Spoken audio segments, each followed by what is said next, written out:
మరణించిన వ్యక్తుల బ్యాంకు ఖాతాల సత్వర సెటిల్మెంట్.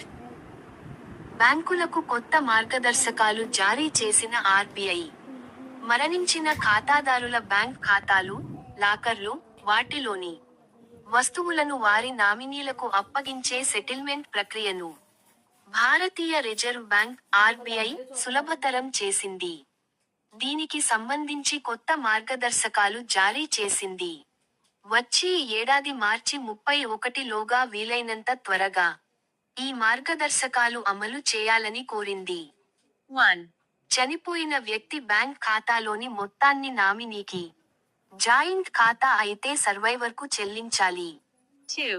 ఒకవేళ ఖాతాదారు ఎవరినీ నామినీగా పేర్కొనకపోయినా, డిపాజిట్ మొత్తం నిర్ణీత మొత్తానికి లోబడి ఉంటే, బ్యాంకులు ఆ మొత్తాన్ని సులభతర పద్ధతిలో సెటిల్ చేయాలి. 3. సహకార బ్యాంకులైతే 5 లక్ష రూపాయలు లోపు, ఇతర బ్యాంకులైతే రూ.15 లక్షలను గరిష్ఠ పరిమితిగా పెట్టుకోవాలి.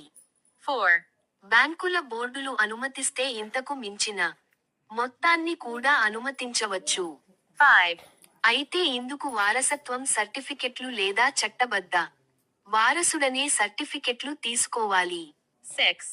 చనిపోయిన ఖాతాదారుల నామినీలు, వారసుల నుంచి క్లెయిమ్ అందిన 15 రోజుల్లోగా సెటిల్మెంట్ పూర్తి చేయాలి. 7. 5 రోజుల్లోగా క్లెయిమ్ సెటిల్ చేయలేకపోతే అందుకు కారణాలు ఏమిటో నామినీ, చట్టబద్ధ వారసులకు తెలియజేయాలి. 8. సహేతుక కారణం లేకుండా ఆలస్యం చేస్తే, ఖాతాలోని మిగులుపై బ్యాంక్ అమలు చేస్తున్న వడ్డీకి తోడు 4% వార్షిక వడ్డీ చెల్లించాలి. 9. లాకర్లోని వస్తువుల అప్పగింతలో ఆలస్యమైతే, రోజుకు 500 రూపాయలు చొప్పున జరిమానా చెల్లించాలి.